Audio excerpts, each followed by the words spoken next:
All right, welcome everyone. Flav, your host from Blockchain Game Alliance. Happy to kickstart this BGA AI week with this first panel.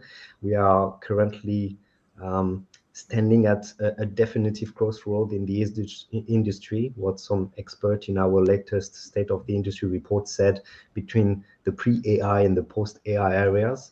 On one hand, we had interesting tech saying that nearly 46% of respondents view AI as a game-changing catalyst for growth.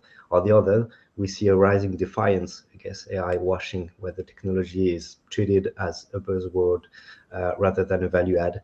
So it was why we wanted to have this conversation with members and why we wanted to talk about these different approach, and very happy to rely on those two wonderful guys and members of the BGA to understand a little bit more about what they're building, what they have built for the past years, and what they prepare for the future, and how they want to utilize AI in gaming or also in other ecosystems. So very appreciate your time, both of you.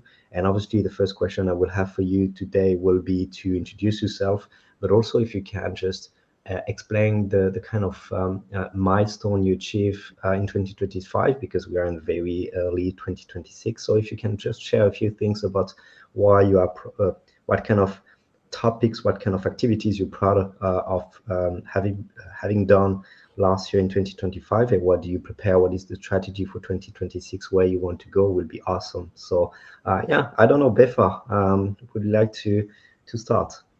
Yeah, sure thing. First of all, thanks for having me here, Flav. Really appreciate it. Yeah, my name is Behfar. I'm founder and CEO of Chrono Labs. We are a boutique AI startup out of Hamburg, Germany. We ourselves started in the Web3 gaming space around 2022. We founded a game studio out of here, Germany, and we're building the Web3 gaming space since then. A year ago, we started doing a lot of experimentation on integrating AI into our pipelines for game development. And then we also started to experiment integrating agents for our community in our social channels, Discord, in-game chat. And we realized by getting a lot of good feedback from our players that there's an interesting aspect of not only using AI and agents in the production side of games and entertainment, but also on the client or user-facing side of the topic, from engaging with users, keeping the retention, up to help with the monetization side. And now we are focusing fully on building agents for our clients on various entertainment and gaming brands, and we're building a self-service platform to let everyone launch agents for this use case.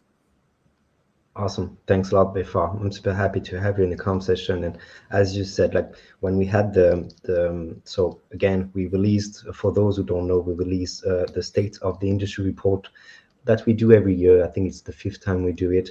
And AI was one of the key topic of these takeaways we got from the report. And when we ask the areas of AI already implemented by companies, respondent of our survey, virtual agent and agentic AI was in the second position. So we definitely will have an interesting conversation with you. And how do you see the industry shifting towards? So happy to have you with us. And Louis, being involved in the esports scene, gaming scene for quite some years, a lot of things is happening as well as you launch your AI product. But I would love you to explain a little bit better what you do, what is XBorg for those who don't know, and what do you prepare for 2026? Yeah, no, thanks so much for having me. So I'm the founder of XBorg.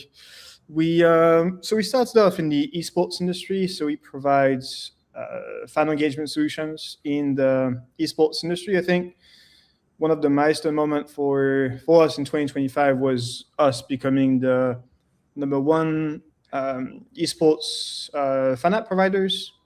And so here, there is no like AI layer, but in 2025 we decided to understand what's the future of engagement with fans and esports, but also other brands. And that's where we started to build what we call the fan base copilot. and that's an agent that allows creators, brands to seamlessly engage and retain community members, and to do that sort of automatically. And that was really from the pain points that we've isolated from building normal fan solutions. And for that, we're very excited. Otherwise, we've been investing in the space, like Web3 gaming space, pretty heavily since 2022. We've done a couple of things in the meantime, so we know pretty deeply the Web3 gaming space. Yeah, quite a lot of interesting partnership that you had. Like you announced, it was announced at the end of last year, but it was an interesting video you did with Cloud9. Do you want to talk about that? Like, what did you do for them and the engagement tool you provided? Yeah, so I mean, each esports teams, the way they work is they basically act as content creators, or like the pool of content creators, and the way they make money is by selling engagement, to the brands. And so they need a medium to advertise to their fans and to best retain and create their community. And so for that, you need mechanisms to engage with your fans. And so what we're doing is we have this basic questing system, but then you have this avatar logic where it's also about your identity as a fan. And I think this is really relevant to AI, because the way we think about our system is that we think that every esports team is going to be app builder in the future. And so, the way we see people vibe code apps, like you'll be able to vibe code tournament platforms and things that revolves around gaming. So we think that fans are going to matter a lot more, and that the identity of a fan is going to be relevant, so that on the platforms that you build as an esports team, you'll be able to offer customized experiences to those fans that you interact with. And we're basically the middleware in this. And so Cloud9 was almost our 10th esports partnership that we've announced. And yeah, they've opted in for our fan solution. Yeah, I wish we had 2 hours to include as well esports in the kind of narrative of our com session. And I'm getting excited by everything which the esports world competition tournament is doing. They will be launching for the first time this year these national teams, when you're going to be able to watch the France team competing on esports at the end of the year. So kind of interesting things and related to what's happening there and how you want to engage with the specific audience. But yet, com session will be somewhere else, and I want to lead you to that com session. Let me, guys, show you something interesting there.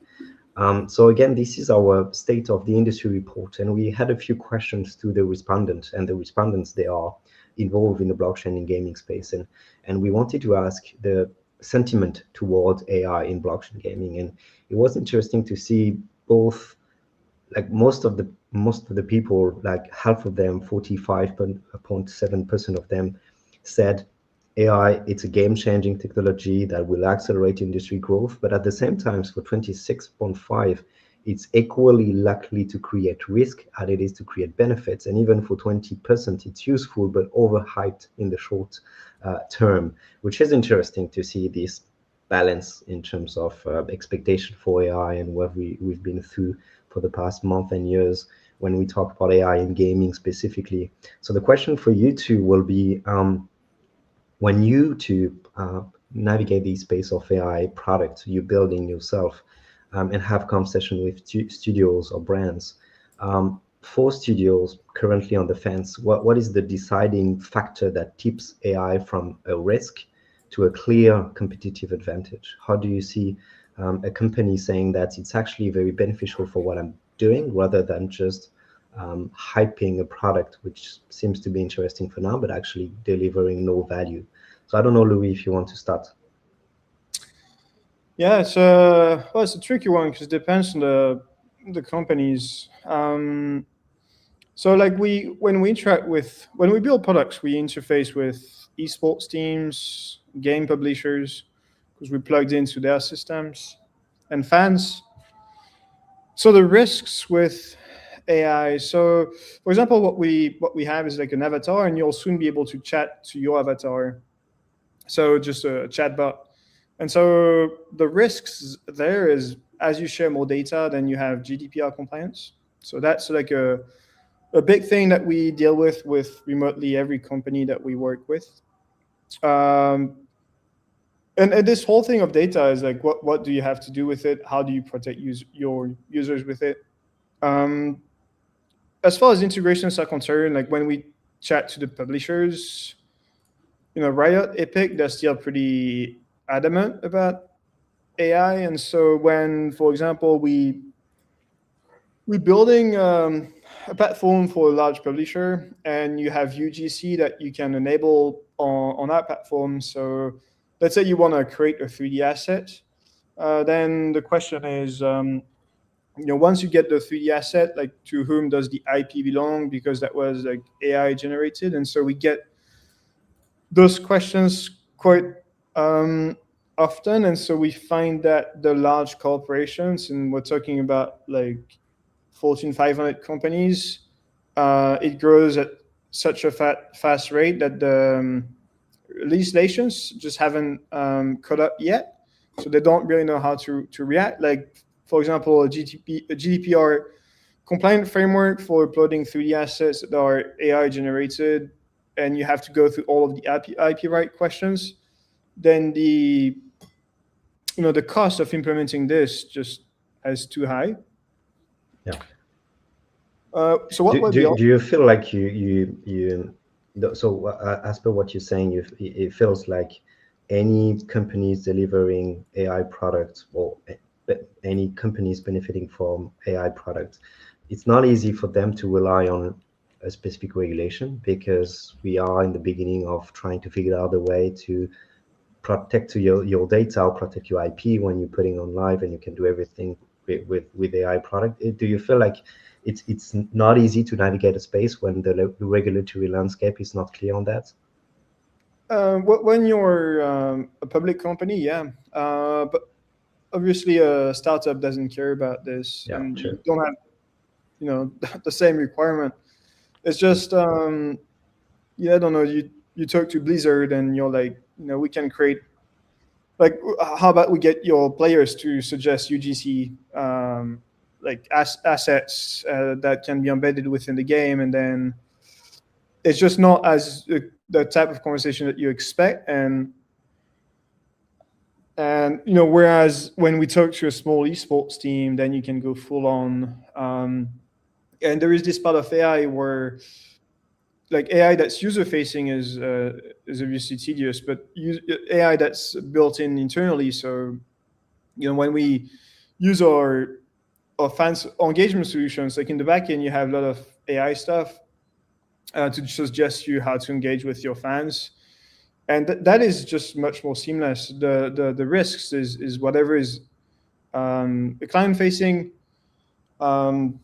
Otherwise, I can think of anything that's like vibe coded. There's a lot of risks to that. Like on part of the app, on our side, you'll be able to include snippets of code. But the truth is that is not really scalable, and that's definitely not secure. And yeah, when you have a lot of stuff at stake, security is should be your top priority, and legality as well. Agree. Behfar, I saw you nodded when Louis was speaking. Like, how do you feel about that on your side in terms of the risk we see in the space related to AI? I think I totally agree with Louis on the security part. I think when we also saw the report you just show us, I think the biggest risk, especially when we talk about blockchain gaming, is of course the security part, because everyone can wipe code a lot of products, very cool stuff. But as soon as we talk about financial incentives, I think right now the life cycle of post-launching a product. It's very easy to launch a product through wipe coding right now, which is amazing. I think the life cycle of what happens after you launch, it is still not solved by, I would say, by wipe coding or by AI. And specifically for blockchain, I think that is much, much more important. So I would say that is definitely some security risk on the blockchain gaming side.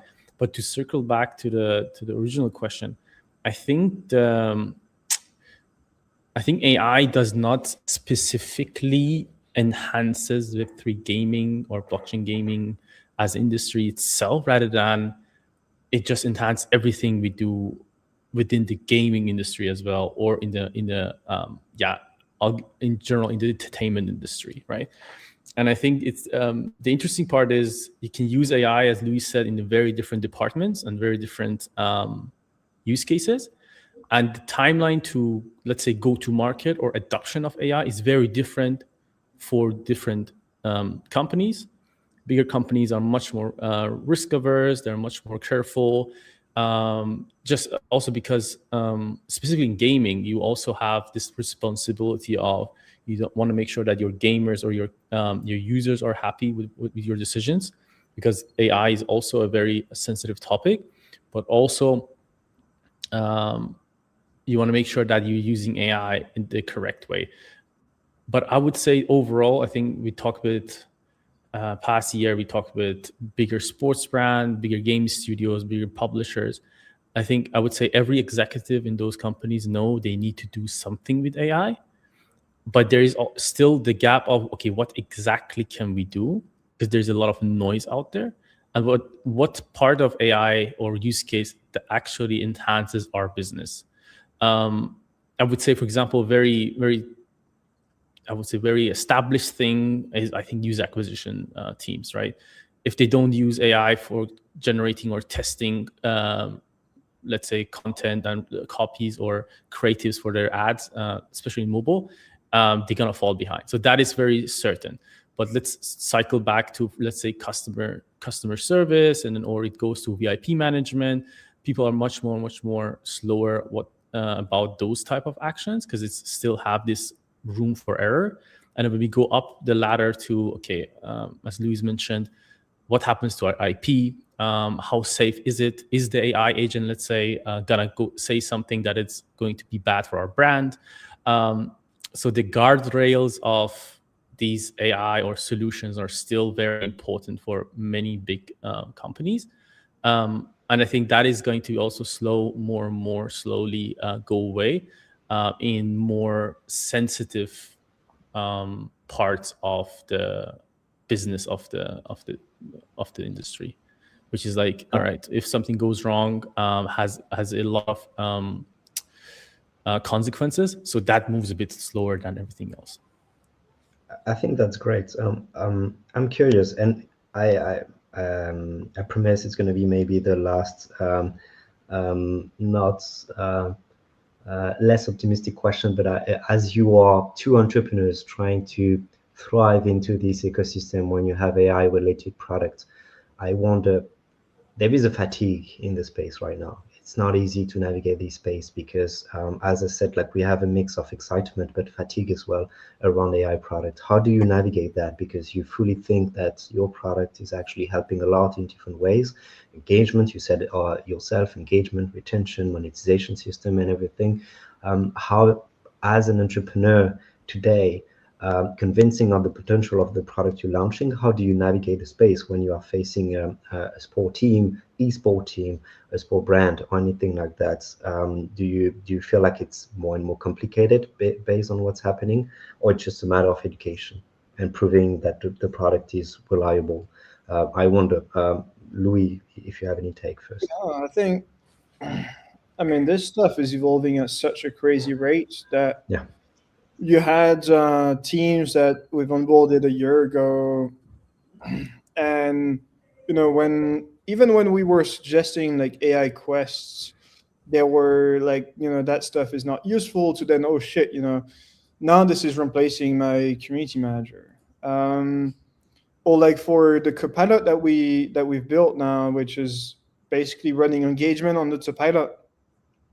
So what it does, it's like listening to everything you do and all the data feeds, and then accordingly telling you, okay, this is what you should post at which time you'll get the most engagement. And at first, they were like, well, this is like AI slop. Like, I don't want to be a reply guy, or I don't want to tweet like everyone else. But then you get better. Like Opus 4.5, I think, was a pretty big breakthrough. And so I think over time I convert all the pessimists into optimists, just as the technology scales. And even my 3D designer, like the lead 3D designer initially at our team, was like, and we were testing internally, like, how can we improve our workflow, to then be like him fearing for his job because he's just getting so good. And I think every manager that we talk to, except like a Fortune 500, Fortune 500 company where there's really just too much democracy going on, just to see the quality of the output, and it's just become so useful that you can't be negative about the tech. What about you, Behfar? What do you think? Yeah, I totally agree. I think as I would say, let's 1.5 years ago when ChatGPT really came out or got really used out, I think the thesis were very different back then. Like we said, like, okay, ChatGPT gonna eat everything, every business out there. Then we guess, hey, ChatGPT wrappers are not gonna survive. And I think the extent of advancement in AI is so crazy. That you can build businesses upon certain models that revolutionize certain use cases. So, for example, an example is like, I think, Nano Banana, right? When that thing came out, I think you could think of completely new businesses just on top of the Nano Banana, because it opens up so much interesting use cases.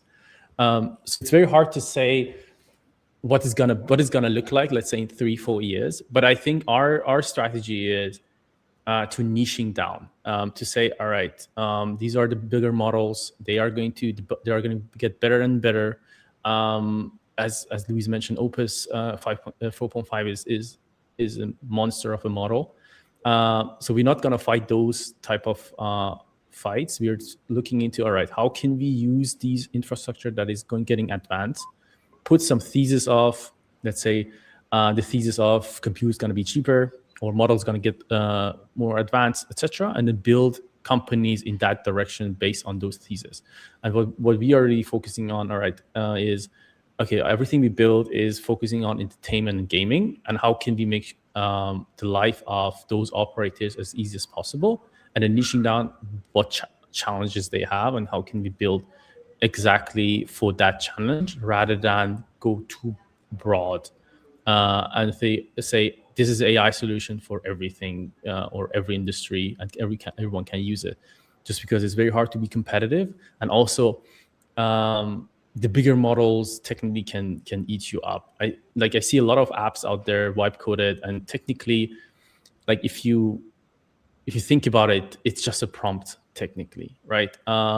So I think the models are getting more advanced, so you need to see, okay, where can I actually do a lot of what can I niche down a lot, so we can solve a very certain solution problem. How can I get as soon as possible, as much as possible, data for that specific problem, and that is going to be my I would say advantage or leverage in the industry, because we have data for that exactly specific problem and solution. Because everything else, I think, is going to be eaten up by the bigger models anyway. Actually, I want to piggyback on that. I love it. What kind of data, based on what you two are building, you leverage, and you cannot leverage if you're not using AI? We love to learn from what you guys are building. You're building AI product, and you have a lot of data you can capitalize on and help the business to rely on those data. What kind of data the AI is actually producing, providing, so you can enhance your ability to create content, as per an example with you, Luis, but it's not the only one, I'm sure, or for you, Behfar, as well, in terms of engagement. Could you tell us a little bit more about the data per se, Behfar, if you want to continue the thought? Yeah, sure thing. I mean, it really depends on what data you can capture and how useful it is for your problem. So for us, for example, we are very focusing on we're building agents for community and engagement. So we basically turn popular characters or game characters or brand mascots into agents, and they can interact. Users can interact with them on social media, on WhatsApp, on our platform that's coming out. And for us, it's important using that data to find out how can we, for example, if a brand wants to run a campaign with this character should at the end lead that the users to 10% of the next in-app purchase in the game, right?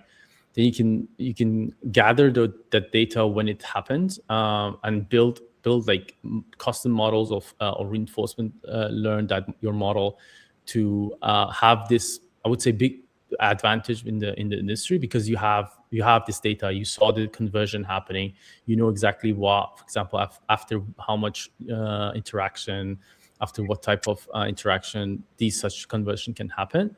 This is, for example, a interesting data for conversational agents, in my opinion. But another one can be images, videos.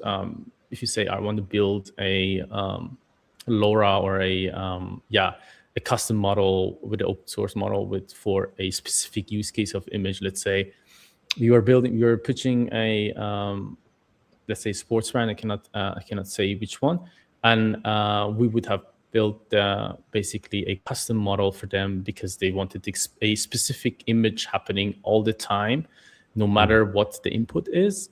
So the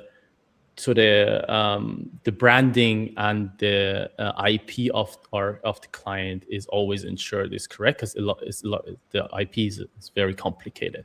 So, for example, you need those, and they would provide the data because they have all the images and videos of that specific action that we need. So again, I think it's all about niching down at the end, like what type of problem you want to solve. Can you find enough data that solve that problem, and then fine tune it and leverage it? Because I think it does have a cold start moment. Like, if the more data you get, the better model you can get, and then with that, the data is going to get better and get better. And I think that's also the case with the bigger models. But what do you think, Luis? I mean, for our copilots, so yeah, it depends on what specifically, but cool thing is we aggregate a ton of data feeds, but like the edge that we have is via the platforms we own with the esports teams. We can create primary data, so that's data you'll find nowhere else, which is like, how good of a fan you are to an esports team, what's the retention that the context of the team, or like the teams together, what's the retention metrics that you have in esports. I'm not sure we've announced it publicly, but we've partnered with the Alan Walker, so expanding to music soon, and so we'll get this proprietary data on how do fans engage, and fundamentally what do they want, and what drives their engagement. So when it comes to giving better answers to engagement, we know what the end user wants, and that's like our edge, and that's where we feel comfortable that another company can't just come in and replicate, because technology is becoming less and less of a moat. So that's like our primary data. Besides that, not much of an edge. I mean, anyone could replicate our tech very easily. But at the end of the day, to me, it comes down to distribution. So if you have the right network, distribution brings you the best data ever, which is that very hard to get. Yeah, what I understand too is we've been like for the past 10 years, maybe more, 15 years with brands, specifically being involved in brands myself. We've been in a situation where we mostly capitalize on third-party data,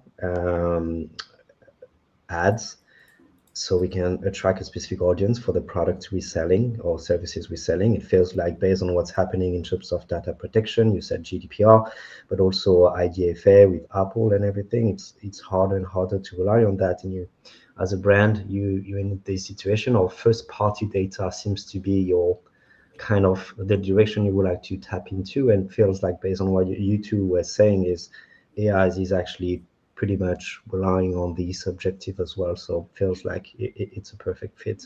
I want to show you something else. So it was there. Can I zoom in? It seems like I hope you see it on your screen. Yeah, I think so. Yep.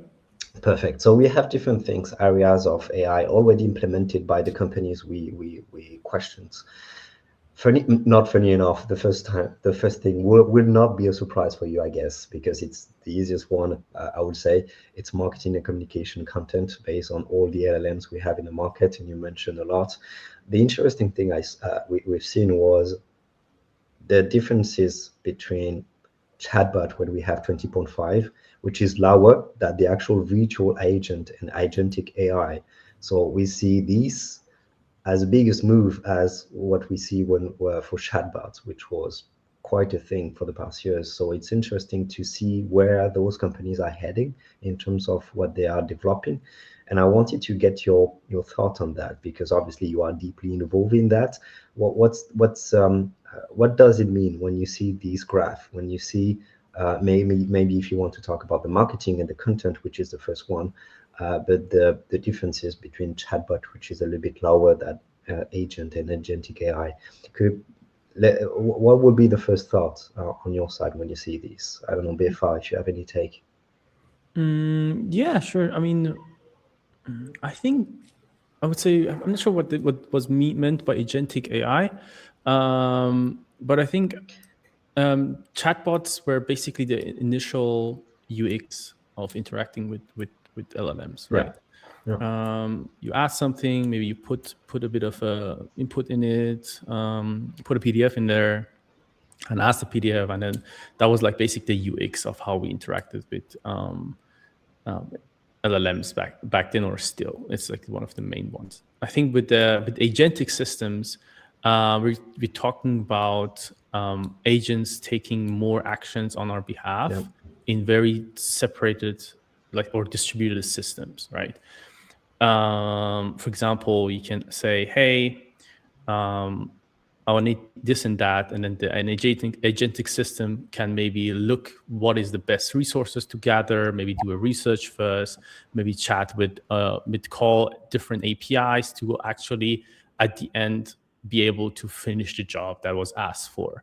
So it's just more complicated tasks and like longer running systems.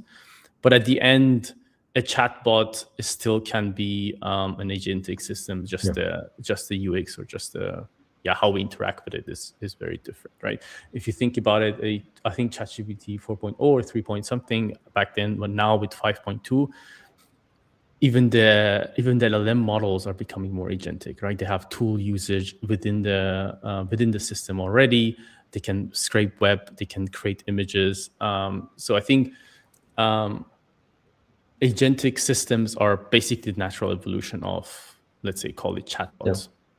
Exactly. That was the last thought I have. It's a simple evolution about what you can do with the technology at hand, as per what we had a few years ago, which was a little bit limited to just how you can talk to a user and how you can improve the user experience on a specific website or whatever. So we definitely see an improvement about what you can do. I wonder, because if we have to, because at some point we need to make a link between what we're talking here, which is focusing on AI, and blockchain.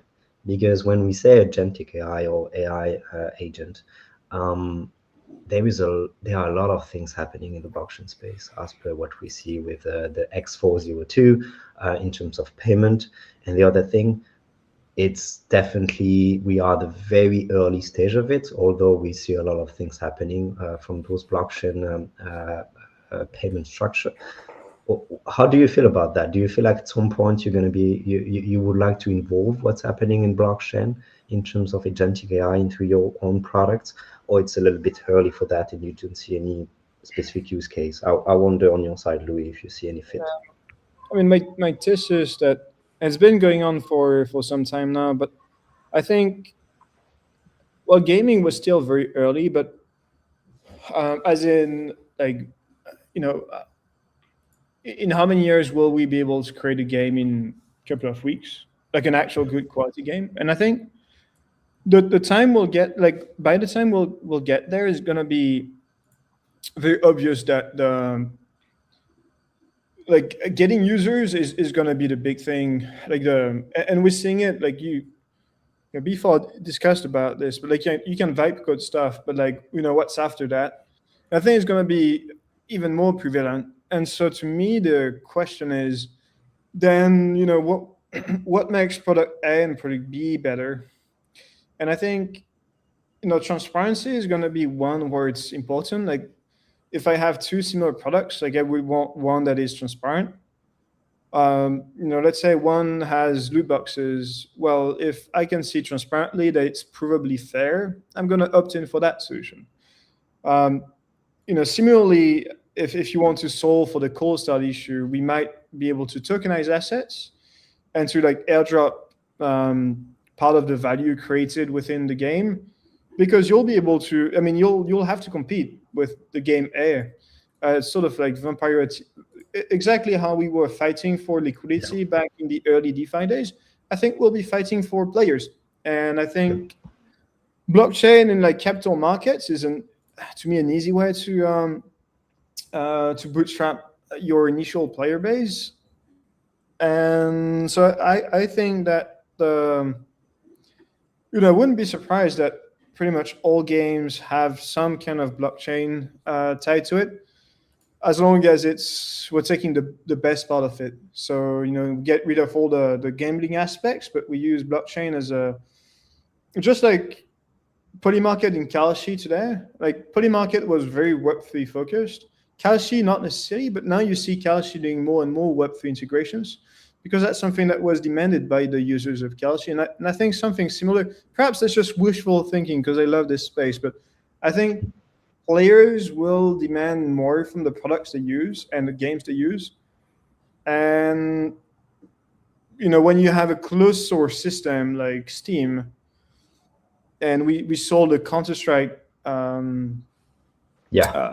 drama, then if you have something that's more fair, like I would want to opt in for the thing that's more fair to me. But historically, I haven't been right on this. Like, but I think if you take two similar games, one that's more fair, people will take the one that's more fair.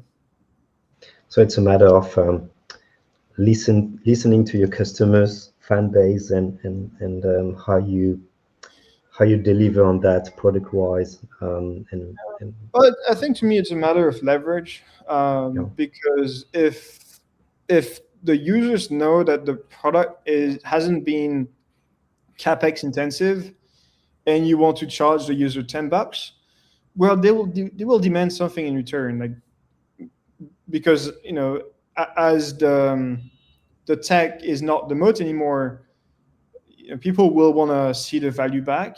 And that's what I'm saying openly online, that I think Web3 gaming is going to make a comeback, and like play to earn is going to make a comeback, because you'll have to redistribute value to your users at some point. I love it. What about you, Behfar? What do you think? I mean, if I go back to the original question first, like seeing AI and blockchain, where I see like the synergy, I think the only thing that I see is where I see product market fit is, I think, financial rails. Like we actively have this integrated within our agents. It's actual problem that is solved only by blockchain. Like agents need some sort of way to get paid or pay for their services. And the only solution is basically blockchain, in my opinion. There's nothing else is possible, because you cannot have a Stripe account for every agent out there. And if the thesis is that we're gonna have billions of agents out in, let's say, in 10 years, then the only thing that makes sense for this problem to solve it is blockchain.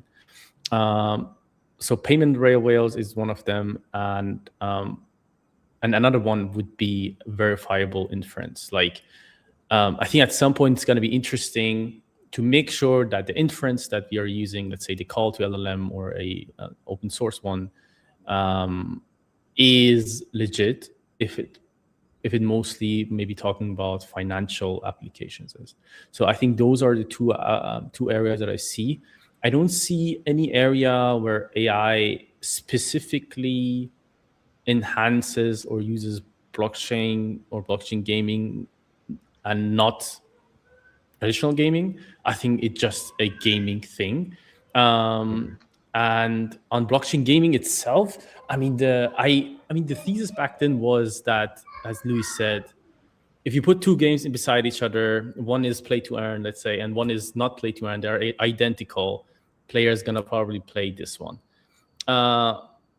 But it didn't really took off, right? We realized, okay, there's much more different aspects of it. There are much more different problems. Like gamers maybe care not as much as on the financial side that we think. And as Louis mentioned also, I think the winner at the end is not gonna be if you are a Web3 game or not a Web3 game, rather than can you use the Web3 part to have an advantage on the distribution side and the marketing side for your game against the counterparty. Because I think as tech and as building products gonna become, let's say, leads to zero through wipe code, the only merit and moat is gonna be, can you distribute your product well?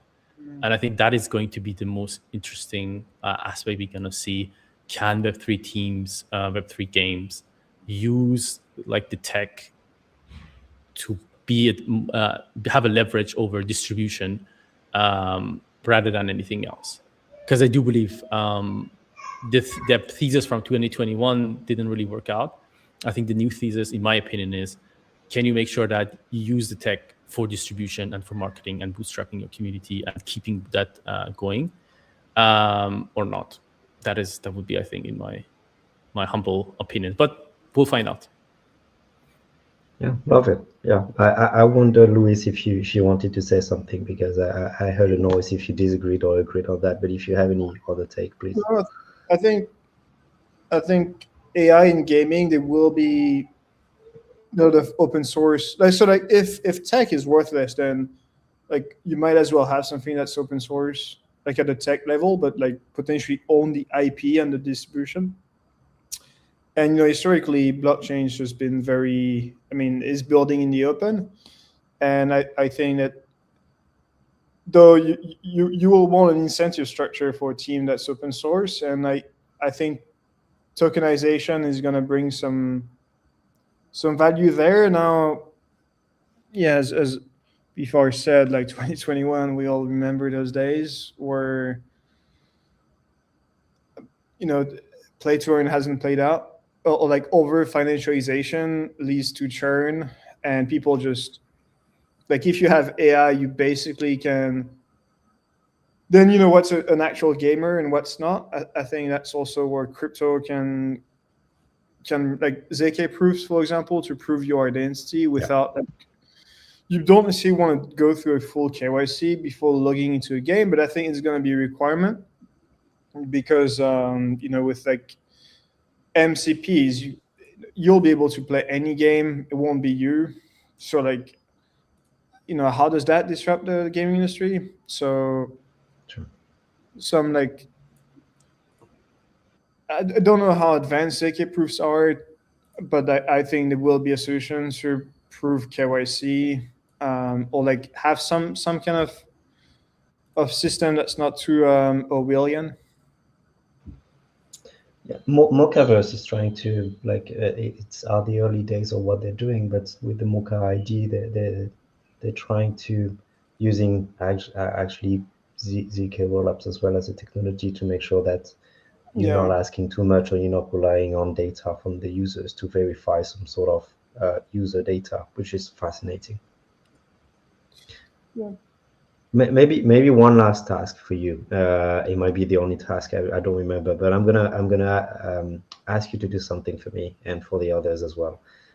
We had three biggest concerns about AI, so people are concerned, obviously, and when we talk about AI, definitely they are, and we see three different ones. I want you to pick one of them and say that it's actually not that much of a concern, based maybe on what you're building yourself. And I'm going to mention that, like, 39 or so, 38.9% said AI used for shooting bots or exploits. So we talk about these kind of security thing.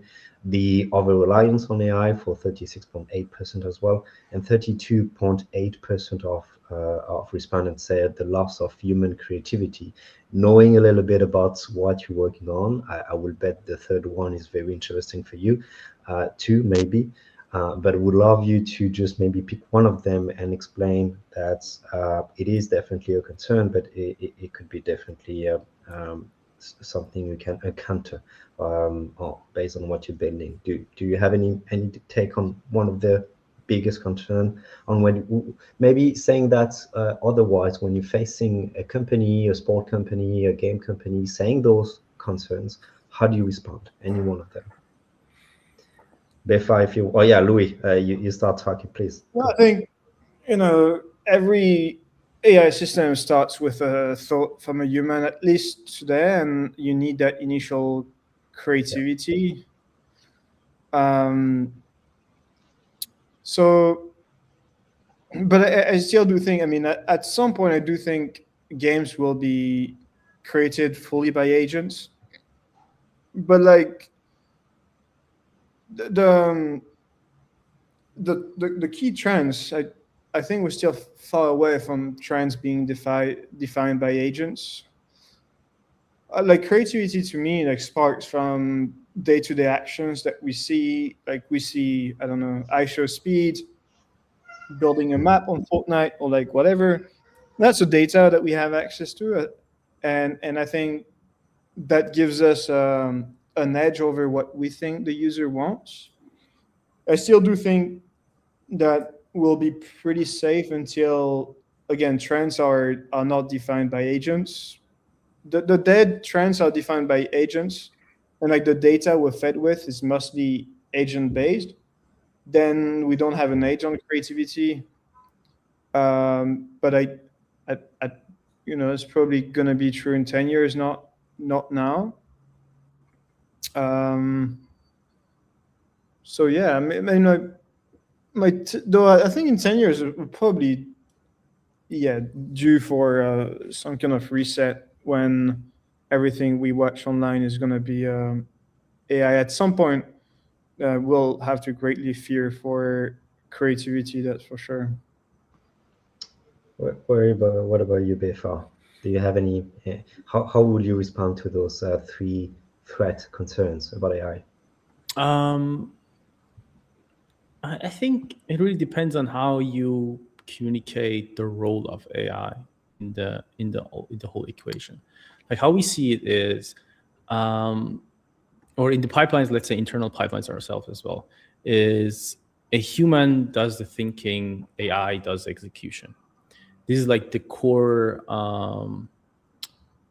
core communication we have internally as well, and then the same thing for everything we had on the let's say on the threat chart, right? The creativity, I would say, I think humans are so creative. I think you need to see as AI allows humans, us, to be creative or create these ideas that are in our heads. We have and that's one of our theses. Like I think XBorg has that as well. UGCs for us, like we have our platform, the agent platform, going to have a UGC platform for those agents, so you can create content with them, build social posts, videos. And if you look at, for example, any social media channel like TikTok or Instagram, what they did is they didn't create, or they didn't make humans more creative.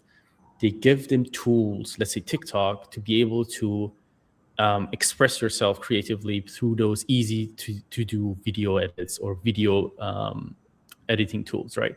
I think AI is the same thing. We just give the tool for us humans to express ourselves and be more creative. Is it creating a new game because you can use Cloud Code to create it now? Is it the UGC because you can use Nano Banana Pro to tell the story that you have in your head?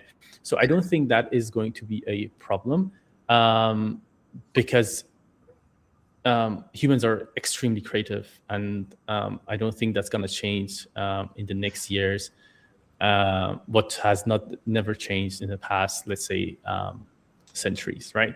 To the threat of being lazy or over reliance of AI, I think that's a natural selection. I think mediocrity is gonna, or the level of mediocrity is gonna go up because a Claude Opus can create such a good content, let's say, but everyone has access to this base level of content. So the businesses and the people are going to stay alive or stay in business or be successful is that go the extra mile. So I would say over-reliance of AI is going to be a natural selection of, over the next years, the business that over-rely on AI too much, they're not going to be more competitive anymore because everyone has the same access to the AI they have. So I don't mind that one as well. And what was the first one, Flav?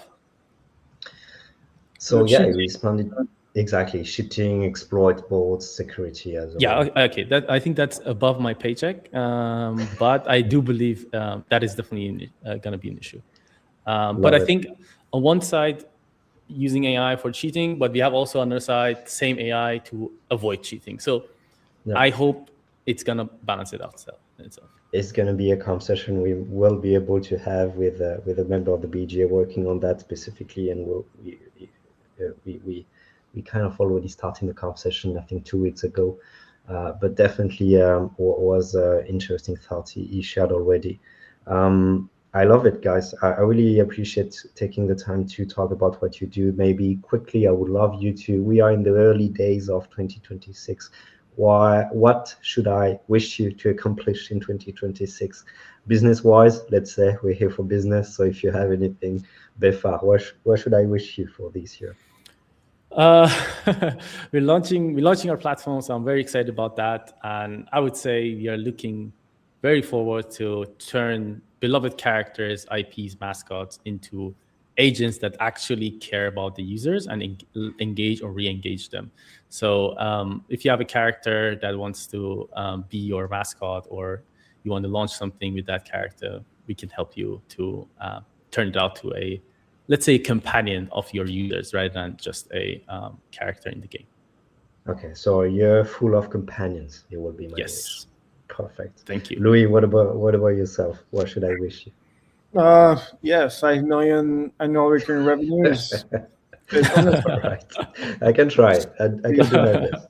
Can I have that wish as well? I think I'm just, it's a tough time for the gaming industry, like Web3. Sure. Well, I think overall gaming. Web2 and Web3, yeah. Web3 specifically, like, so I just wish that we find the strength to just stay, like, to understand to remind ourselves, like, why that started in the first place is that we think that, well, I think at least Web3 gaming can be more fair to the players, and that they can have sovereignty over their assets and their creation, and that the time they spend online can be somehow monetized, or they can own it.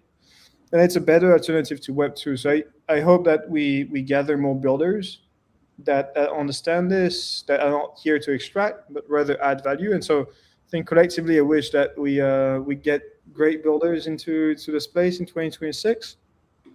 And yeah. Love it. Thanks a lot, guys. Again, I appreciate you taking the time for that. Tomorrow, we're going to have 5 demos from the members trying to understand the product they're building, from law to development of the game. So it's going to be super excited, from 2 p.m. CET to 4:30, sorry. And thanks again, guys. Really appreciate your time.